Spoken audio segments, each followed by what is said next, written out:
All right, welcome everyone. My name is Coach David. You might have been expecting Coach Tony today, but I'm taking over for Coach Tony today and kind of going into, right, engineering, right? It's a major that a lot of students are hoping to get into, right? Engineering, computer science, so on and so forth, right? There are some mistakes that people make along the way. And so I want to share those with you guys and also kind of tell you a little bit about what you should be doing instead.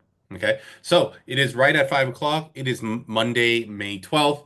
Let's get straight into it. Okay, now for those of you guys that do not know me that well, right? I want to go ahead and provide you guys a little bit of information about me and also kind of what we're going to be going over today. Okay, so there's going to be kind of a couple things we're going over. The first is kind of like engineering students, what should you be doing, academics and activities, and also we'll talk about some of the biggest mistakes that students are making, right?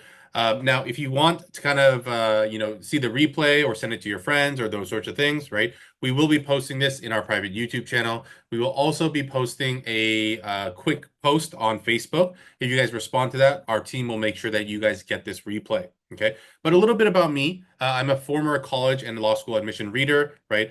I've been doing this for 16 years, just as long as Coach Tony has. And I've helped students get into schools like MIT, Stanford, Harvey Mudd, Caltech, Carnegie Mellon, Georgia Tech, UT Austin, UIUC, just to name a few. Okay, so I'm very familiar with students that are going into those STEM fields, especially engineering, computer science, so on and so forth. Okay, so today, right, we will be talking about engineering. But before I start the training, right, there is one thing that I want to make sure that parents and kind of families are thinking about, right? The first thing is if you have a junior right now, has your student started thinking about applications? They might have, they might not have. But for our students, they've already started. Okay. For students that are in our program or are in our college application service, they have started. We are starting our Kickstarters. We are starting our college application intensive, right? So I want you guys to look at this next slide very carefully, right? We do have a program that can help students that don't have an idea on where to start. Okay. Our college app intensives have started, right? We are doing our Kickstart, our one day event to help students get drafts of their different PIQs or personal statements. We are doing those in April, May, and June. Okay. Our accelerator, which is our kind of second piece to our puzzle for our college application intensive, is a 2 day weekend event where we work with our students to get to a final draft. Okay. So if you're interested in that, please, please, please, right, go visit our website, collegeappintensive.com. You can find it there, right? I also have a link so you can link up with our team later on as well. Okay. Now, getting into college is obviously one part of the puzzle. We also have another program to help you get more financial aid, right? It is Financial Aid Secrets. We have a Facebook group. You can definitely join that group as well. We have trainings on Wednesdays at 5 o'clock. Okay. But without further ado, let's make sure that we get into the training, right? So today we are going to be talking specifically about engineering students. Okay. Now, engineering is a very broad area, right? And there's a lot of overlap with a lot of different areas. So I kind of listed out some of the majors that you could be thinking of, whether it's computer science or mechanical engineering, computer engineering, applied mathematics. A lot of applied mathematics is being used towards the engineering field. There is a large overlap, right? If you're thinking data science, civil engineering, environmental engineering, chemical engineering, etc., if there is an overlap, right? This applies to all majors that have that overlap with engineering, computer science, not just about CS, right? Or electrical, right? Or other specific areas. If there is an overlap with that engineering, computer science area, that these are the majors that we are talking about today. Okay. Now, these are some of the biggest mistakes I've seen, right? Specifically, I'm going to talk about in the academic section. I'm also going to talk about the activities section. Okay. There will be a part later on where I ask for a little bit of interaction with the audience here today. Okay. And so hopefully you guys have your keyboards ready, right? It's going to be a quick yes or no. Okay. But in this first academic section, it's going to be a lot more of me telling you what's going on. Okay. So let's talk a little bit about the academics for engineering students, right? Now, what we see from students and what we want from students are two very different things. Okay. Now, what I'm going to show you first is a general class schedule from a student that is kind of just following the normal progressions. Okay. So in ninth grade, you might see the student in geometry. English 9, biology, PE, health, world geo, and a foreign language. In 10th grade, right, algebra 2 and trig, right? English 10, chemistry, world history, foreign language, right? 11th grade, we have pre-calc, English 11, US history, AP bio, chem, or physics, right? Foreign language 3, and an elective, right? And in 12th grade, we see them AP Calc AB, English 12, government econ, AP bio, chem, or physics, or environmental science, and an elective, okay? This is kind of like a general kind of class schedule that we might see from a student, right? Now, if our student was coming from 30 years ago, right? So let's say that they were graduating high school in, well, it's going to be 2025 now. So in 20 or in 1995, right? This schedule would actually be a pretty good schedule for that student. Unfortunately, we are 30 years removed from that. The levels of everything across the board have gone sky high for engineering students specifically because it is the most popular and it is the most competitive major at any college that you will be applying to. Okay. So with that, let me tell you what we would want to see from students. Okay. This is a schedule of a student that I think would be very competitive at all the different schools that they applied to, right? So you see that in ninth grade, instead of starting in biology, they start in algebra 2 trig. Well, how does that happen? Usually the summer before ninth grade, they take a geometry class somewhere. They're in honors English, honors biology, right? PE, health, right? Those are all classes that don't really have an honors, right? So you're good there and a foreign language. Then in 10th grade, the student might be in AP, like AP or honors pre-calc, English 10 honors, chemistry honors, AP world history, foreign language, and maybe AP computer science principles, right? In 11th grade, right, you might see the student in AP Calc BC, AB, right, AP Lang, AP US History, AP Physics 1, AP Chemistry, Foreign Language, and AP CSA, right? And then in 12th grade, you might see them in AP Calc BC, possibly Calc 3, right? AP Lit, AP Gov and Econ, AP Physics 2 or C, AP Foreign Language, and then maybe another computer science class that they have at their school, maybe data structures, right, if they have it. Okay. This is what we would love to see. Okay, a student that's pushing further, that they're going above and beyond, right? They're even doubling up in sciences some years. These are the things that we would love to see. Okay, but right here are the differences. Let's kind of walk through them together. Okay, so this is the kind of like general class schedule. This is kind of like the one on top that I showed above, right? For the general student, right? And then the ninth, like the bottom one here, is for a student that is looking more at engineering. If you see, the differences are quite clear. One student is pushing heavily with their honors and their AP, trying to show that rigor. And especially, you will see that in their 9th, 10th, 11th, and 12th grade, when it comes to science, they are pushing very heavy, and also in their math, right? So you see the math progression is very different. You also see that the science progression is very different. Okay. Now, the other subject areas, what we always tell our students is if you are able to push, right? It's not about just having the APs or honors on the schedule. It's about how many you can do and also be successful at, right? Now, that doesn't mean that we're giving people an automatic pass to be like, oh, you know what? I'm going to take one less AP. I'm going to take one less honor. We want you to try. And then most schools, if it's not working out in the first 2 or 3 weeks, they give you the option to switch down to the regular class. But I would always want to see the student pushing. Okay. Now, there are ways to go even further when it comes to your academics. Okay. So this is the schedule of a student that is going to go even further than what I have just shown, right? Again, the kind of accelerated pathway that the student took, the second schedule I showed you, that would be great as well. But this is a student that went even further than that, right? So if you look, Algebra 2 trig, right? English 9 honors, right? That all seems very similar ninth grade. 10th grade, AP or honors pre-calc, again, very similar. Where things start to change is in 11th grade. You'll actually realize that this student does not have any math at school, okay? They have AP Lang, AP US History, AP Physics, AP Chemistry, right? Foreign language, and AP CSA. In 12th grade, same thing. You actually see that we do not have a math class, right? So what did this person do to go further, right? Instead, what they did was that for math, they took advantages outside of school, right? Students can usually take math outside of school, right? Whether at an online high school or community college, right? Now, again, I know that it differs, right? And we'll talk about that later as well. But we have a lot of students that stop taking math at school after pre-calculus, right? And that's usually the stage that you need in order to graduate from high school, right? And instead, they take community college classes elsewhere, right? So some high schools might have a 2-year math requirement, some might have a 3-year math requirement, right? Very rarely is there a 4-year math requirement unless you're going to a private or some type of charter or magnet school. Okay, but if they do, then obviously this is the kind of pathway I'm showing you is a little bit different, right? But if you go to a normal public school, right, usually you need 2 or 3 years of math or up to a certain level, and it's usually pre-calculus, right? So instead, what this student did was they decided to go further with community college classes. What they did in a kind of in the summer after 10th grade was that they took Calc 1. In the fall of their 11th grade year, they took Calc 2. In the spring of their junior year, they took Calc 3, right, which is multivariable calculus, right? In the summer after 11th grade, they took linear algebra. In the fall of their senior year, they took differential equations. And in the spring, they got to discrete math.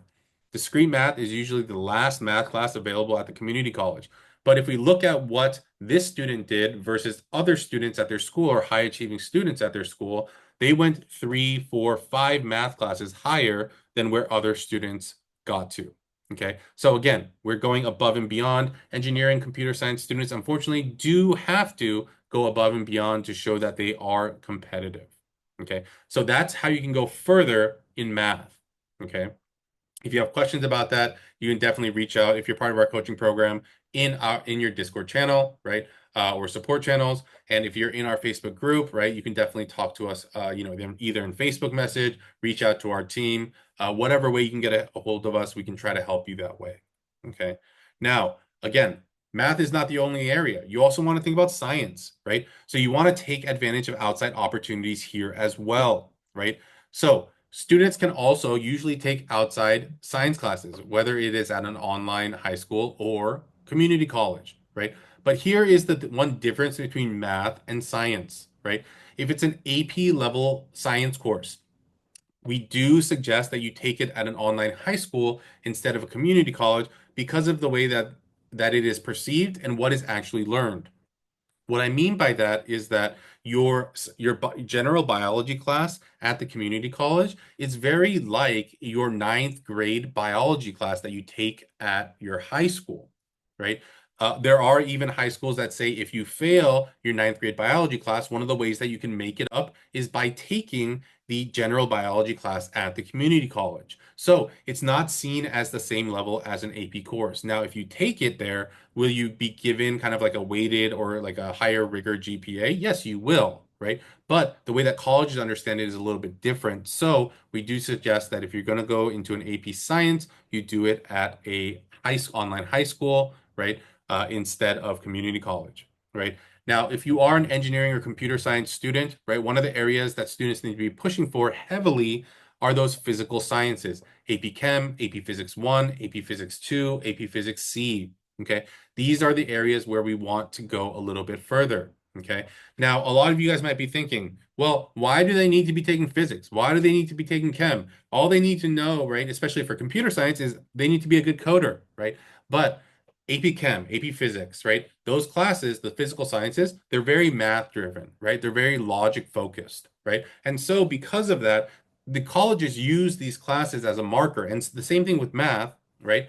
To see if the student has the logical kind of mindset, right? And if they have the analytical skills in order to do well in their program. Okay. So AP Chem, AP Physics 1, AP Physics 2, AP Physics C, right? These classes have almost become the classes that you need to have to be competitive at those top engineering schools. Okay. So you might be thinking, well, I have to take biology in ninth grade. I have to take chemistry in 10th grade. I can't really take 4 AP classes. That's where those outside online classes come into play, right? The one great thing about kind of these online high school classes is that you don't need to get anyone's approval for anything. Unless you're trying to kind of take a class to move on to the next one. A great example of that would be, well, let's say that your school has AP Physics C, right? And you decide that you want to take AP Physics 1 outside, right? Well, you don't necessarily need to get approval to take the AP Physics 1 class at UC Scout or BYU or any other online high school, right? But if you need it in order to get to AP Physics C, then yes, you do need to talk to your counselor. Make sure that that is an accepted way to take AP Physics 1 so that they can move you to AP Physics C. Okay. So again, keep that in mind, right? Um, we have a quick question here. It says, is discrete math considered to be high level, like linear algebra or differential equations? I'm finding the prereq to be pre-calc, right? So going back to the math a little bit, usually, again, linear algebra or like multivariable or differential equations, right?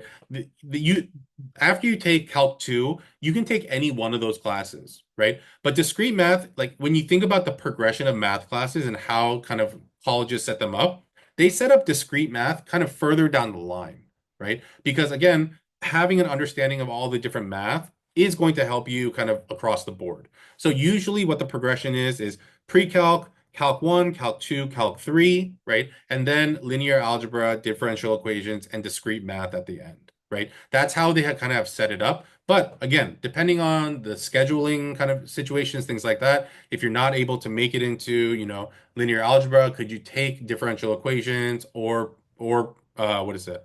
Um, or discrete math? Yeah, you could do those instead, right? But that's normally the progression that you see at every kind of college. Okay. So thank you for that question. Now, there's also other areas that you can kind of show interest in. Okay. So in addition to your coursework, you might want to show interest in your areas of engineering, coding, etc. Okay. Now, generally speaking, there aren't many engineering kind of just general courses available at the community colleges, right? So there are intro to engineering courses, but a lot of students have those types of courses at school, so it doesn't really make sense for them to be taking those. Okay. So I kind of went into, my local community college and I went to show you guys how many more classes there are above the CSA level, right? I understand that some of these are at the CSA level, but I do want to make sure that I kind of give you some options, right? So there are things like above and beyond APCSA, right? This is just that's usually kind of like the very like basic levels for students that are going into computer science specifically, right? But intro to programming is more like CSP, CSA, right? Advanced programming with C and C++, program design, data structures, assembly language programming, object-oriented programming, advanced Java programming. So there are 3, 4, 5, 6 other classes that you could take to go above and beyond as well. Okay. So as much as you can, you want to be pushing the envelope, right? Engineering computer science continues to be the most kind of desired major, right? And the most competitive. So it is something that we have to kind of continue on doing, right? We have a question here, and it kind of has to do with math.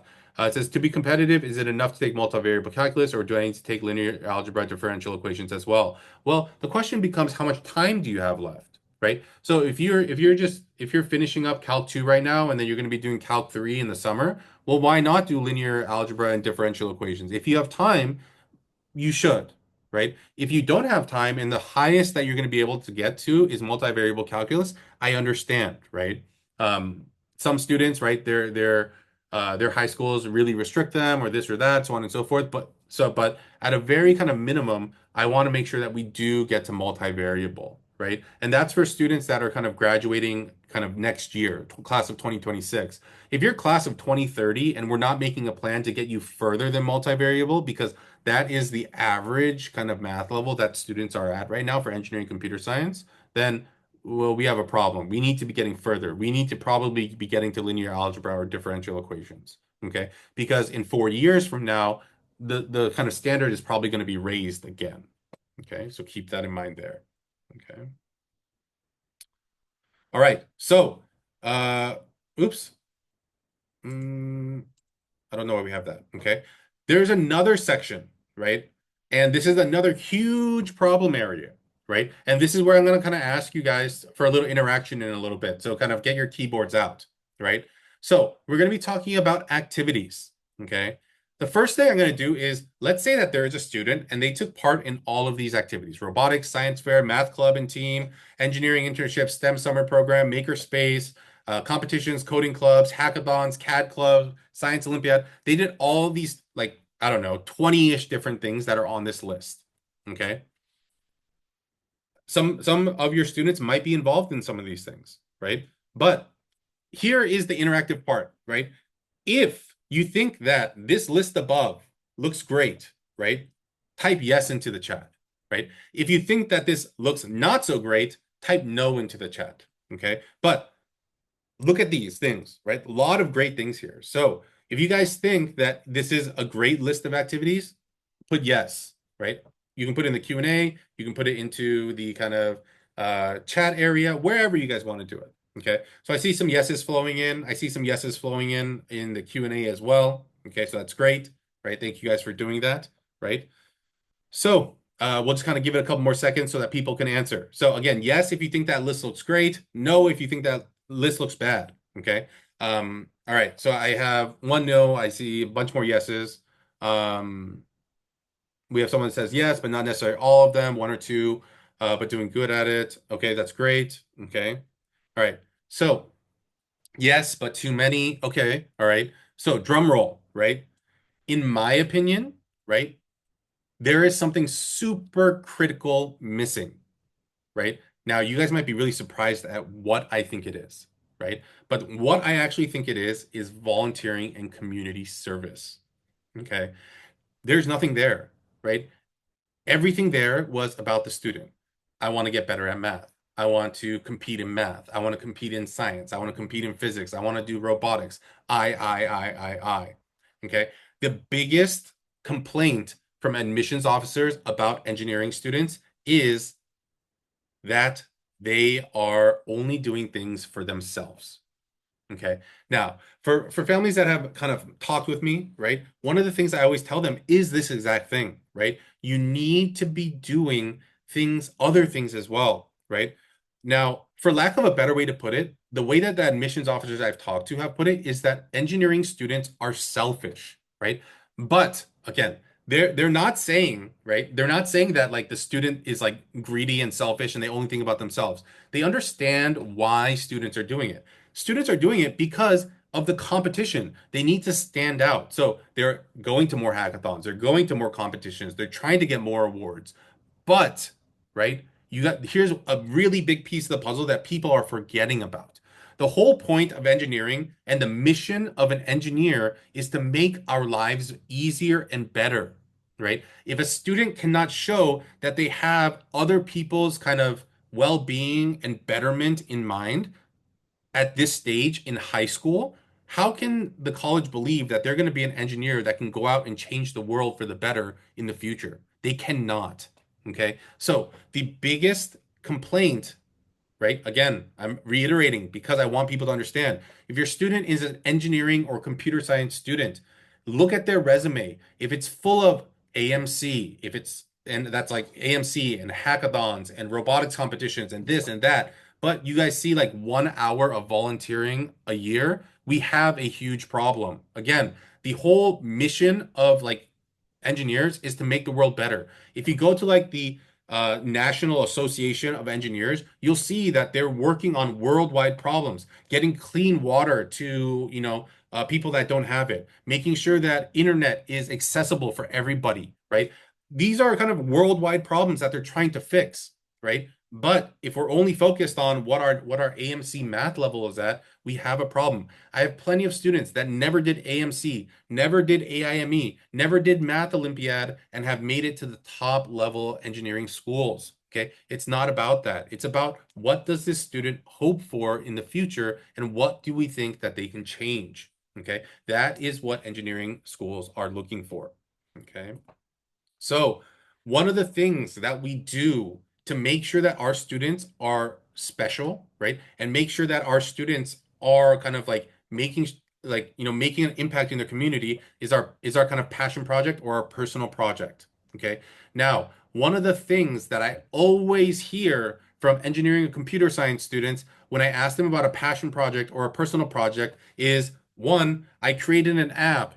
The second thing is I created a website, right? And so my follow-up question to students all the time is, so what, right? Realistically, I could go on to one of those drag and drop website creators and I could go in and create a website in 15 minutes, right? So what is different about your website? What are you trying to do with it, Okay. So for those of you that have gone through a roadmap call with me, right? One of the things I always talk about during that is your personal project. And in that personal project, I have 4 questions that I ask students, okay, with follow-ups, obviously, but 4 questions, right? The first one is, what is something you love doing? What is something that you're passionate about? What is something you really enjoy? That's question number 1. Question number 2 is, what about that thing do you want to share with others? Okay. What has been so influential to you that you want to share it with other people? The third part is, what community do you want to share it with? Right. And the fourth is, what are you going to do to create that impact or that change? Okay. Now, as you're thinking about those questions, right, you always need to, in the back of your mind, you need to think that Coach David is there asking you why you are doing this, right? Because if you say, like, oh, what's something that you really love doing? What do you do in your free time? And the answer is, well, I love watching shorts on YouTube, right? And if the answer to the second part of the question, which is why, is it's really fun, it falls short of what we're looking for. We are looking for a deeper answer, right? A deeper kind of answer to that question. Okay. So keep that in mind. Each of those questions comes with a after of why, right? Now, one of the things I always focus on, especially, is the community section. Okay. The community section, right, needs to be a community where, right, where that community needs your information, opportunity, or resource. Okay. I always use this example in my roadmaps. And my example is this, right? So I live in a very well-off suburb in the San Francisco Bay Area, right? If I went to any of my neighbors, right, and let's say that my passion was feeding people that were hungry, and I decided to make 10 sandwiches a day and hand them out to people in need, right? If I went to my next door neighbor, right, I really do make a killer pastrami sandwich, but my neighbor does not need it. I'm sure they would appreciate my sandwich because it is a work of art, right? But they don't need it. But if I went to downtown San Francisco, especially, more areas where there's kind of higher rates of homelessness, right? There's more people in need, like the Tenderloin, for instance, right? Then I would probably be able to hand out all my sandwiches very quickly, right? But in my neighborhood, I would walk around all the streets, all the different little cul-de-sacs, right? And eventually I would not be able to hand out any of my sandwiches because no one would actually need them. Okay. So remember, when you're thinking about what community to do, it does not have to be where you live. It does not have to be your school. Find the place that does need you. Okay. Now, one thing I want to make abundantly clear when we're talking about this project is this, right? Engineering computer science students, you do not need to do a project that focuses on engineering or computer science or math or science. Maybe the thing you really love doing is writing creative stories, right? Maybe the thing that you really love doing is baking. That's fine, okay? We can find a way to connect it back to your major later, but the student needs to be doing something that they really enjoy, because if they don't, it's gonna kind of fizzle out in 2 months. Okay. So it needs to be something that the student is actually invested in. Okay. I always tell kind of parents the same thing, right? Parents are like, oh yeah, well, like it needs to be something that they want to study later. Well, I'm like, okay, parents, what do you do? And the parents like, oh, well, I'm an engineer, right? And I'm like, okay, great. Does that mean that as soon as you get home from work, what you do for fun is look up new coding techniques? I don't know. Maybe they do, maybe they don't, right? But people have other interests outside of what they are studying or what their job is, okay? Because if we didn't, our lives would be pretty boring, okay? So remember, it does not have to be in the area that you actually want to study. Okay. All right. So takeaways, just really quickly, right? Engineering is competitive, right? You do have to push academically, right? And the one thing that I will say is that even if your high school says no to a bunch of things, there are alternatives. So don't feel like you are stuck. There are different things that you can do. Okay. As far as activities, right? While doing all the things that I had mentioned in that long list, those are also great things too, right? You also have to remember that engineering is not in a vacuum, right? It's something that's supposed to change this world, right? It's something where we want to try to make the world a better place, right? So community service and volunteering are going to be critical on your application, right? I've looked at a lot of students where it's like, they've got to the highest levels of this, highest levels of that, right? They've done, USACO, right? Coding Olympiads, and they've gotten platinum levels and this and that. But they don't get into some colleges, right? And then they come to us asking, hey, can you guys take a look at my application to see why I didn't get in, right? Students that aren't ours. And I'm like, well, you just did things to make your resume look good. Where's the stuff that you did to kind of like change something in your community? And they're like, oh, I didn't really do any of those things. And I'm like, well, that's why you didn't get in, right? Because again, colleges want change makers, people that want to make change in their community, not just smart people. There's enough of those. Okay. So again, our students, we get different results, right? We have students in at all these different schools here, right? Another page of schools here, right? So our students are making it to those top tier colleges. They are making it to those schools where students are dreaming to go. Okay. And it's because we help them with the different pieces of the puzzle, their academics, their activities, and their application, kind of the final kind of, ribbon. Okay. So if you guys are, we're going to kind of transition to a little bit of Q&A, but if you guys want to reach out to us, want to talk to us, right, go ahead and text money, right, to kind of talk to us about financial aid at 949-775-0865. If you want to learn more about our programs, if you want to learn more about College Application Intensive, you can text college to 949-775-0865. I also do have the QR codes there. You guys can use those to book your kind of calls as well. Okay, but I do want to transition to a little bit of Q&A, and I do see a couple there. So we'll kind of talk about those. Okay, so I'm just gonna take a quick drink of water here, and let's get to some of the questions. Right.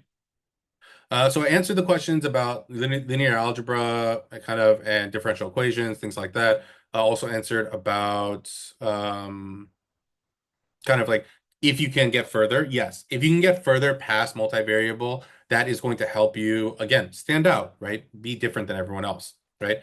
I have another question here asking, can you repeat the four questions? Okay, so yes, I can repeat the four questions when it comes to that personal project. The first one is, what's something that the student loves, right? Or is passionate about, or really, really enjoys? Okay, that's the first question you should be asking. Okay, the second, right, is oh, wow. Just went blank, right? But the second one is, right? Wow. My brain's not working today. So the first one is obviously, what does a student enjoy? The second is, what about that thing do you want to share up to with other people? Okay. Again, it's about sharing. It's about community. It's about changing, right? So again, the second question is, what about that thing do you want to share with other people? The third is, what is the community that you are going to try and change, right? And the last one is, what are you actually going to do activity-wise to affect that change? Okay, so those are the four questions. Remember, there is something that comes after each of those questions, which is the question why. Okay.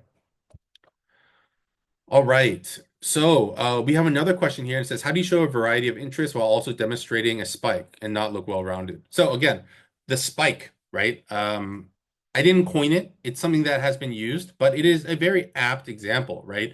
Uh, the colleges don't want well-rounded students. I feel like a lot of parents and families feel like, oh, yeah, they want well-rounded students. Yeah, like again, 30 years ago, right? This is all information from 30 years ago. 30 years ago, they were looking for a more well-rounded student. But what they found is that at a college, when a bunch of well-rounded students get together, it's super boring, right? It's just like this amorphous blob, right? Instead, what they want is they want a bunch of spikes and they want to be able to kind of put that all together. And when you put a bunch of spikes together, it forms this round spherical thing that when you look at it from far away, it does look like a round ball, right? But as to the question here, how do you show a variety of interests while also demonstrating a spike? Well, parents, think about yourself, right? Obviously you have your work, right? That's what kind of like the major is for our student, right? But I'm sure you have other interests, right? Maybe you're a diehard Family Feud fan, right? Or maybe you really enjoy biking on the weekends, or you really enjoy jet skiing, or whatever it is, right? You have other interests, right? So for colleges, they are looking for students with interests outside of academics, right?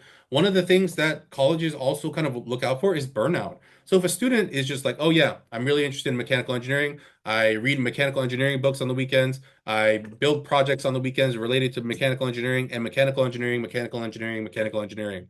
I would be a little scared if I read that. The reason is because the student has nothing outside of academics. right? Colleges are looking for students that do have other interests, whether maybe they dance, maybe they play a musical instrument, right? Maybe they sing, maybe they draw, maybe they go to, they're really interested in history, so they do National History Day, right? Whatever it is, right?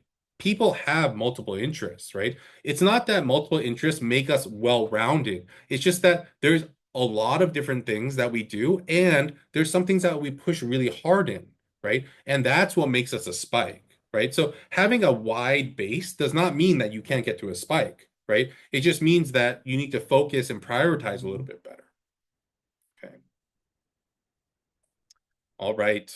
Again, the two QR codes on the screen will take you straight to our booking links for either financial aid or for our kind of coaching programs. If you're a junior and you have not talked to me about financial aid, I'm not sure what you're doing. I've said it for the last 2 months. We do need to talk, right? Again, it's a free consultation. All of our consultations are free, right?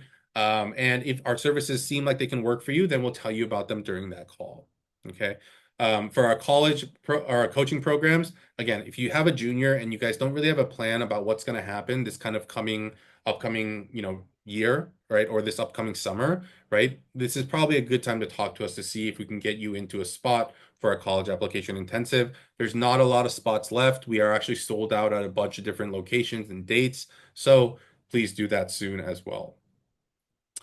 We have a quick question about any differences in prep for electrical engineering versus EECS versus mechanical. Not so much, right? The courses that you can take in high school are very limited, right? And so the course progression that I'd want to see is still the same, right? Now, for computer science, there's a lot more areas where you can go further at the community college because there's more classes, right? For electrical engineering or mechanical engineering, there's going to be less classes, so you might need to be showing that interest more by doing other projects, and what any projects like actual projects for that kind of major, or you might be looking at different camps or programs where you can go further and show your interest. Okay, the summer camps or summer programs. Okay.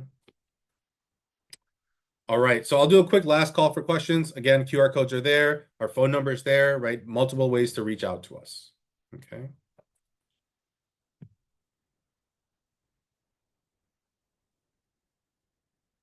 All right, last call, last call. I don't see any other questions, right? Again, if you guys need to reach out to us, you guys can reach out. You can text us, right? If you're in our coaching program, reach out on Discord, right? If you're in our Facebook group, you can leave us a question there as well. We'll answer it, right? So just make sure that you're reaching out to us so that we can get you guys information. Okay. It was great having you guys here tonight. I'll leave this up just for a couple minutes after so that you guys can take a screenshot if you need to. And then if you guys have any questions, again, don't be afraid to reach out, right? We'll make sure to get your questions answered. Okay. Everyone have a great night. I will talk to you guys again soon, or actually on Wednesday, right? For those coming to financial aid training. Okay. All right. So everyone have a great night. I'll talk to you again. Bye-bye.